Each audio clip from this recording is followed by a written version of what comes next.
Assalamualaikum warahmatullahi wabarakatuh. Cik, selamat datang di Radio Mencekam. Semoga kalian semua yang setia mendengarkan selalu berada dalam kondisi sehat dan dilindungi dari segala mara bahaya. Sebelum cerita dimulai, pastikan jempol kalian sudah menekan tombol like, berikan komentar terbaik, dan jangan lupa subscribe agar tidak ketinggalan kisah mistis berikutnya. Kisah ini bermula di sebuah desa yang sedang membangun jembatan beton baru di atas sungai berbatu deras. Awalnya, proyek ini membawa kegembiraan bagi warga. Di bawah arahan Mandor Broto, para kuli, termasuk Mbah Min yang dihormati, bekerja dengan penuh semangat. Suasana di pos istirahat selalu hangat oleh aroma kopi hitam dan candaan renyah. Aliran sungai yang jernih dan kerjasama yang guyup membuat segalanya tampak normal dan menjanjikan, tanpa ada yang menyadari benih petaka yang perlahan mulai tertanam di sana.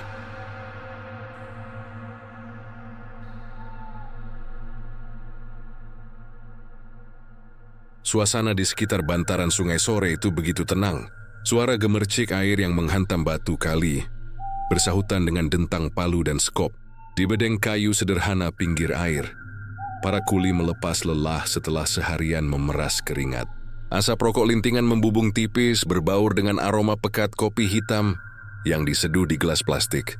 Tempat ini telah menjadi rumah kedua mereka selama sebulan terakhir. Mbah Min, kuli paling senior yang rambutnya sudah memutih, duduk bersila di atas balai bambu. Di sebelahnya ada Danu, pemuda yang baru pertama kali merantau dari desanya. Dengan telaten, Mbah Min mengajari Danu cara merawat telapak kaki yang kapalan akibat memijak material tajam. Namanya juga merantau, leh. Badan harus bersahabat dengan semen dan batu. Nanti kalau jembatan ini jadi, kamu pasti bangga, ujar Mbah Min ramah. Membuat Danu yang awalnya canggung mulai merasa betah. Tak lama, Mandor Broto datang menghampiri bedeng dengan langkah tegap. Wajahnya yang legam tampak sumringah, kini menipu pundak beberapa pekerja dengan akrab. Ayo semangat semuanya. Kalau pengerjaan fondasi ini selesai sebelum bulan depan, saya pastikan ada bonus tambahan untuk kalian. Kita potong kambing nanti. Serunya disambut sorak gembira para kuli. Di mata mereka, Mandor Broto adalah sosok yang tegas namun ramah dan peduli pada nasib anak buahnya. Kehangatan proyek jembatan ini makin lengkap dengan kehadiran warga desa sekitar. Menjelang petang, beberapa ibu datang membawa nampan besar berisi pisang rebus hangat dan teh manis. Warga memang sangat menantikan jembatan ini agar tidak perlu lagi memutar jauh jika ingin pergi ke pasar kecamatan. Obrolan ringan dan tawa renyah membuat atmosfer di pinggir sungai itu terasa begitu damai, tanpa ada yang menyadari bahaya tersembunyi yang perlahan mulai mengintai. 2 minggu berlalu, kabar baik berembus di antara para pekerja. Dana proyek dari pemerintah pusat dikabarkan sudah cair dalam jumlah besar. Sorak-sorai kecil sempat terdengar di bedeng saat malam hari, membayangkan janji Mandor Broto tentang bonus dan potongan daging kambing yang akan segera terwujud. Namun kenyataan yang datang esok harinya justru berbanding terbalik dengan harapan mereka. Perubahan pertama kali terasa dari piring makan mereka. Jatah makan siang yang biasanya berisi nasi hangat dengan potongan ikan goreng segar perlahan mulai menyusut. Awalnya ikan berganti menjadi sepotong tempe goreng yang diiris sangat tipis, hampir transparan. Seminggu kemudian kondisinya makin memprihatinkan. Para kuli hanya disuguhi sebakul nasi keras dengan kuah sayur bening yang hambar tanpa rasa, bahkan hampir tanpa ada sepotong sayur pun di dalamnya. Perut-perut yang dipaksa bekerja keras memecah batu kali kini hanya bisa bersendawa kosong, menahan perih yang melilit. Di saat para kuli mulai mengeluh kelelahan dan lemas karena kurang gizi, Mandor Broto justru makin jarang terlihat di lapangan. Dia hanya sesekali datang, itu pun dengan penampilan yang berubah total. Pakaian kerjanya yang dulu kotor terkena noda semen kini berganti kemeja necis yang licin disetrika, lengkap dengan wangi parfum kota yang menyengat hidung. Ia lebih sering keluar masuk kota, mengendarai sepeda motor, mati keluaran terbaru yang mengilap, tanpa peduli pada debu proyek yang menempel di wajah anak buahnya. Danu beberapa kali mengeluh kepalanya sering pusing saat memikul semen, membuat kuli-kuli lain ikut menggerutu di belakang, karena merasa diperas tenaganya tanpa imbalan yang layak. Melihat kondisi yang makin tidak sehat ini, Mbah Min memutuskan untuk bertindak demi melindungi junior-juniornya. Suatu sore saat Mandor Broto sedang bersiap pergi ke kota dengan motor barunya, Mbah Min menghampirinya dengan langkah sopan. Sambil memegang capingnya yang usang, kulit tua itu berbicara dengan suara merendah. "Ngapunten Pak Mandor, anak-anak belakangan ini badannya mulai lemas karena pakannya kurang bergizi. Khawatirnya pekerjaan malah terhambat, Pak." Mandor Broto menghentikan kegiatannya memakai helm. Ia menatap Mbah Min dari atas ke bawah dengan tatapan dingin. Hilang sudah keramahan yang dulu sering ia pamerkan di awal proyek. "Hala, Mbah, jangan manja jadi kuli. Dana dari pusat itu banyak potongannya untuk administrasi. Lagi pula kalian di sini kerja bukan mau pesta. Kalau merasa tidak kuat dengan makanan yang ada, silakan angkat kaki dari proyek ini. Masih banyak orang desa lain yang antre mau kerja," ucapnya angkuh. Lalu menggeber motornya pergi begitu saja, meninggalkan Mbah Min yang terpaku di tengah kepulan debu jalanan. Hubungan yang dulu hangat kini retak total, menyisakan bara kekecewaan yang mulai membakar hati para pekerja. Memasuki minggu ketiga, alam seolah ikut menunjukkan kemarahannya. Langit di arah hulu selalu gelap digelayuti mendung tebal. Meski di area proyek hanya turun gerimis tipis, air sungai tiba-tiba berubah menjadi coklat pekat berlumpur dengan arus bergulung yang sangat deras. Suasana di sekitar jembatan menjadi mencekam, didominasi oleh raungan air yang menghantam batu-batu kali dengan keras. Warga desa sebenarnya sudah memperingatkan tentang pantangan lama untuk tidak turun ke sungai saat air sedang keruh. Namun para kuli tidak punya pilihan lain karena terus dikejar target oleh Mandor. Hari itu, Danu bertugas memikul batu kali untuk fondasi utama. Tubuh ringkihnya yang hanya diisi nasi keras dengan kuah sayur hambar sejak pagi mulai gemetar, dan pandangannya berangsur mengabur karena kelelahan. Saat memijak sebongkah batu besar yang licin berlumut, kakinya kehilangan tumpuan. Danu terpleset dan langsung jatuh ke dalam pusaran air yang deras. Tubuhnya timbul tenggelam, tangannya menggapai-gapai panik terseret arus sungai yang siap menelan jiwanya. Beruntung Mbah Min yang sedang mengaduk semen melihat kejadian tersebut dan langsung bertindak sigap.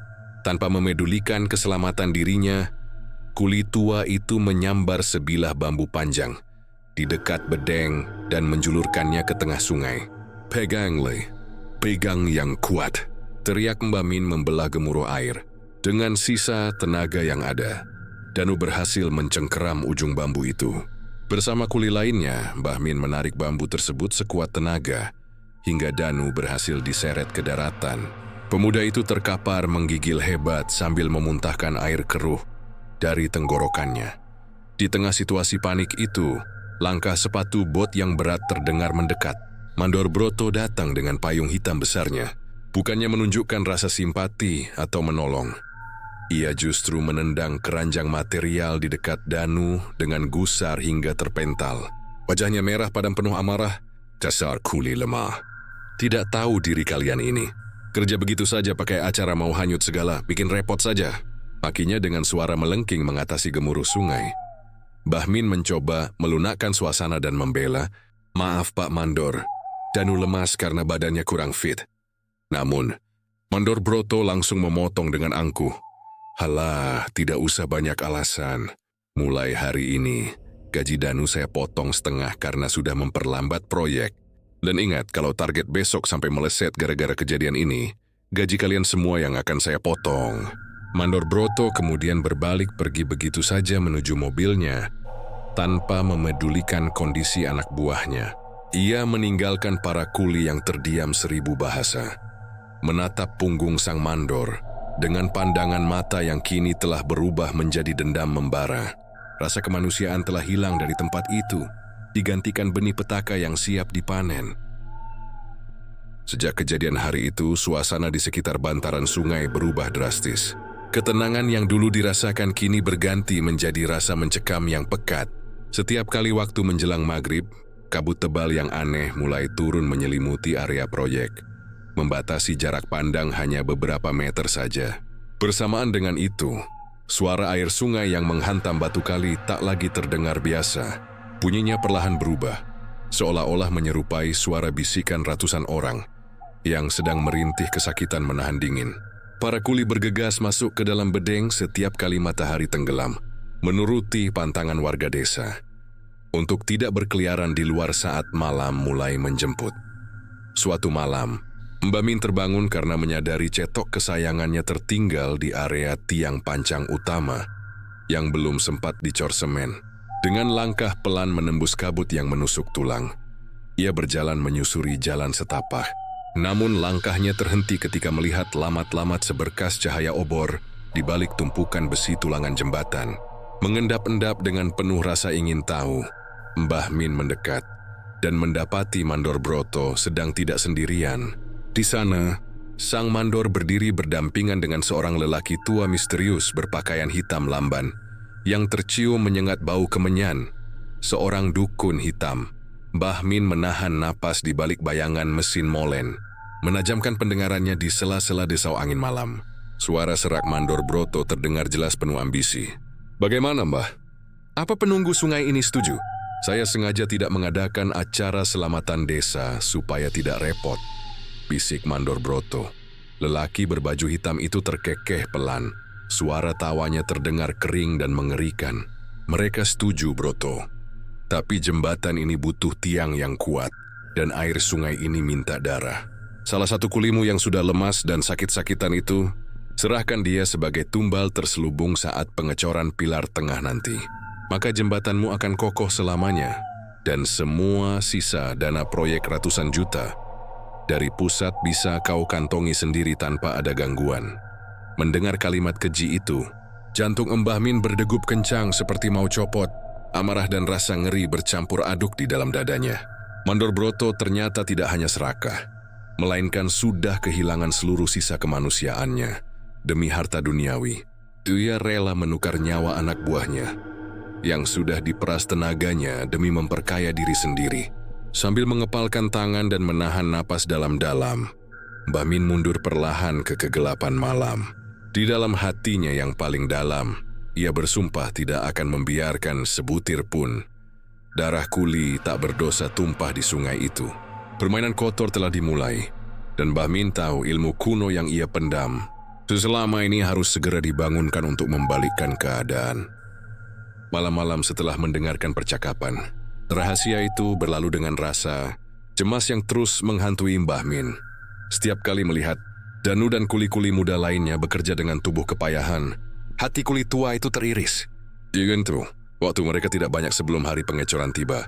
Sebagai orang yang sejak masa mudanya mendalami laku prihatin dan ilmu kejawen kuno, titipan leluhurnya, Mbah Min sadar ia tidak boleh tinggal diam. Nyawa tidak bisa ditukar dengan uang, dan tidak boleh ada setetes pun darah orang kecil yang tak berdosa dikorbankan. Ia harus bertindak, menggunakan cara yang sama halusnya dengan rencana busuk sang mandor. Kesempatan yang ditunggu akhirnya datang pada keesokan harinya. Setelah memaki-maki pekerja di bawah terik matahari, Mandor Broto berganti pakaian necis di ruang khusus bedeng untuk bersiap pergi ke kota. Baju kerja lamanya yang basah kuyup oleh keringat dan penuh noda semen digantungkan begitu saja di jemuran belakang. Dengan ketenangan yang terlatih, Mbah Min berjalan berpura-pura mengambil ember adukan semen dekat jemuran. Saat suasana sepi dan kuli lain sedang fokus di bagian depan, tangan keriput Mbah Min dengan cepat menyambar baju tersebut, melipatnya dan menyembunyikannya di dalam karung bekal tanpa ada satu orang pun yang melihat saat waktu surup tiba. Ketika langit berubah menjadi jingga kemerahan yang temaram dan suasana desa mendadak sunyi senyap, Mbah Min bergerak ke tepi sungai dekat lubang fondasi utama. Di bawah rerimbunan pohon kamboja liar, ia duduk bersila secara sembunyi-sembunyi. Dari balik bajunya, ia mengeluarkan segenggam tanah merah dari makam keramat desa yang sudah ia siapkan. Baju kerja Mandor Broto dibentangkan di atas tanah, lalu ditaburi tanah kuburan tersebut. Mbah Min melipat baju itu hingga membungkus tanah dengan rapat, seolah sedang mengikat sukma sang mandor. Dengan mata terpejam, Mbah Min mulai merapalkan mantra pembalik kuno secara bisu. Hanya bibirnya yang bergerak tanpa suara, mengunci aroma keringat Mandor Broto ke dalam pelukan mistis tanah makam. Setelah ritual selesai, Mbah Min menggali tanah dalam-dalam. dan mengubur bungkusan tersebut tepat di bawah dasar fondasi utama yang akan dicor. Perangkap gaib telah terpasang, wewangian tumbal kini telah tertukar, dan makhluk sungai kini hanya akan mengenali jiwa Mandor Broto sebagai pemilik sah dari janji darah tersebut.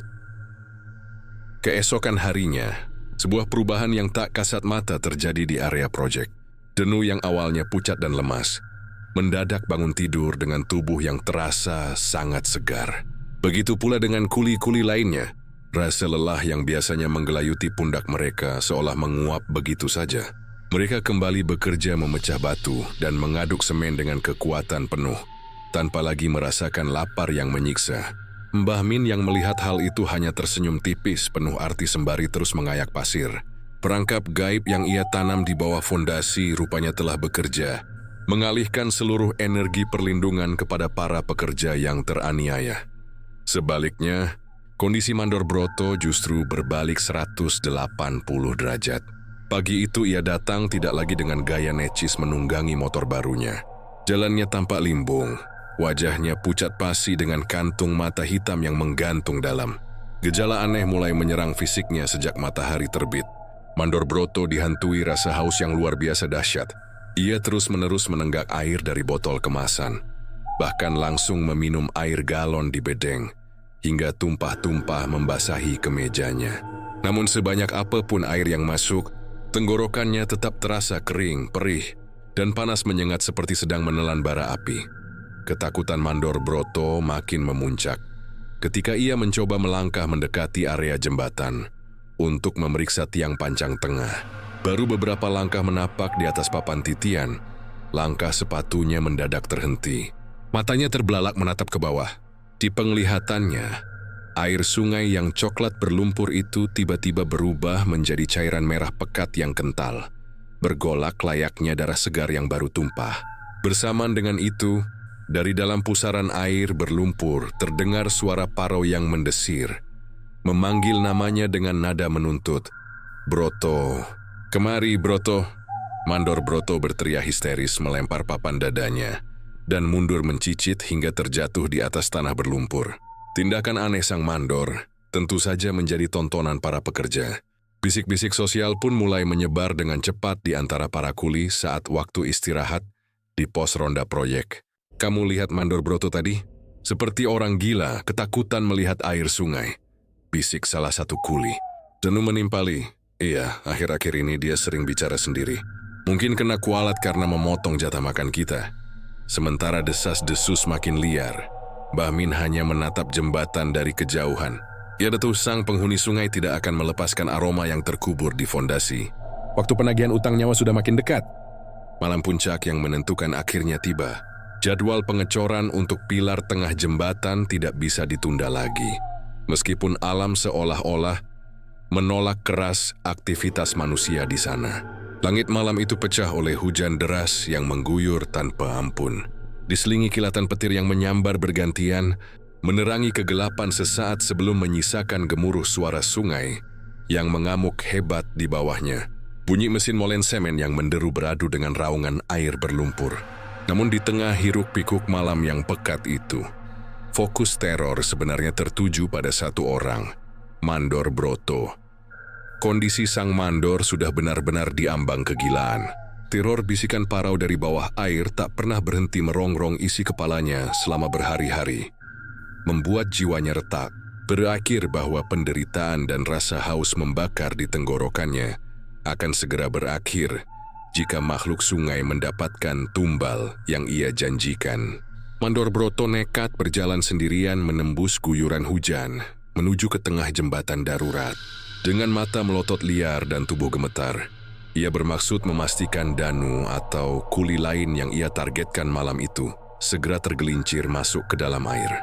Ia ingin melihat darah tumpah agar utang gaibnya dianggap lunas. Lampu-lampu sorot proyek yang temaram berkedip-kedip tidak stabil, menciptakan bayangan-bayangan panjang yang mengerikan di atas papan titian yang licin. Tepat ketika Mandor Broto berdiri di bibir lubang pilar tengah yang menganga bersiap dicor, aliran air di bawahnya mendadak bergolak aneh, melawan arus. Di bawah sorot lampu yang berkedip redup, Pandangan matanya terkunci pada pemandangan yang membuat darahnya berdesir hebat. Puluhan tangan hitam pekat, kurus dan berlumur lumpur busuk mencuat keluar dari sela-sela batu sungai yang berarus deras. Tangan-tangan gaib itu bergerak dengan kecepatan tidak wajar, menjalar naik menyusuri tiang fondasi, lalu mencengkeram kedua pergelangan kaki Mandor Broto. Dengan cengkeraman sedingin es, Mandor Broto tersentak, mencoba berteriak meminta pertolongan pada kuli yang berada jauh di ujung, namun suaranya tercekat di tenggorokan yang mendadak terasa kering kerontang. Kekuatan magis dari tangan-tangan hitam itu begitu luar biasa dan tak tertahankan, menyeret tubuhnya ke bawah dengan paksa. Saat tubuhnya perlahan terseret ke bibir jurang fondasi, ia melihat kilatan kemenyan gaib dan menyadari satu hal yang sudah sangat terlambat. Wewangian tumbal yang dicari oleh makhluk sungai itu bukanlah milik para kuli, melainkan melekat erat pada dirinya sendiri melalui baju kerjanya. Dari kejauhan, di balik temaram mesin molen, Mbah Min berdiri diam memegang sekopnya, menatap lurus ke arah sang mandor dengan pandangan sedingin es, menyaksikan takdir yang sedang menjemput mangsanya. Dengan satu tarikan gaib yang kuat dari bawah air, Mandor Broto kehilangan keseimbangan tubuhnya sepenuhnya.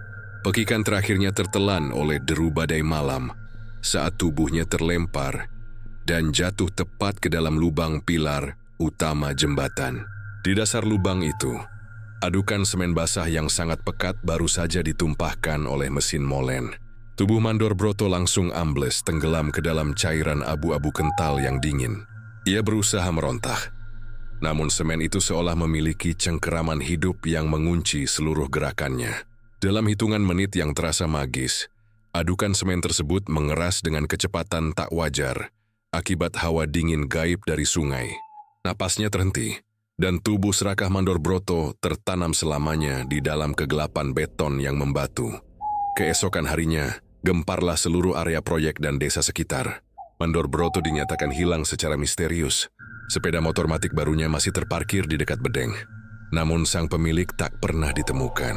Mengingat kelakuan necis sang mandor belakangan ini, muncul bisik-bisik sosial dan rumor kencang di antara warga desa bahwa Mandor Broto telah kabur melarikan diri ke kota besar, membawa sisa dana proyek ratusan juta rupiah yang dikorupsinya. Pihak berwajib sempat melakukan pencarian, namun penyelidikan itu berakhir buntu tanpa petunjuk sama sekali. Beberapa bulan berlalu sejak malam mencekam itu, dan pembangunan akhirnya selesai dengan sempurna. Jembatan beton itu kini berdiri dengan gagah dan kokoh, menghubungkan dua desa yang kini tak lagi terisolasi. Setiap hari anak-anak sekolah berjalan riang di atasnya, dan kendaraan warga melintas dengan aman, tanpa rasa takut.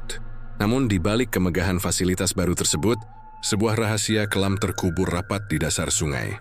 Setiap kali melewati jembatan, Mbah Min dan para kuli lainnya selalu menghentikan langkah sejenak di dekat pilar tengah. Mereka menatap beton tebal itu dengan pandangan syarat makna. Hanya mereka yang tahu kebenaran yang sesungguhnya. Di dalam pilar beton utama yang dingin itu, jiwa Mandor Broto terperangkap selamanya. Ia tidak pernah lari ke kota. Ia tertanam di sana, memikul beban berat dari setiap tapak kaki dan roda kendaraan yang melintas di atas jembatan yang dulu ia sepelekan. Sebuah karma abadi, di mana sang serakah berakhir menjadi tumbal atas keserakahannya sendiri.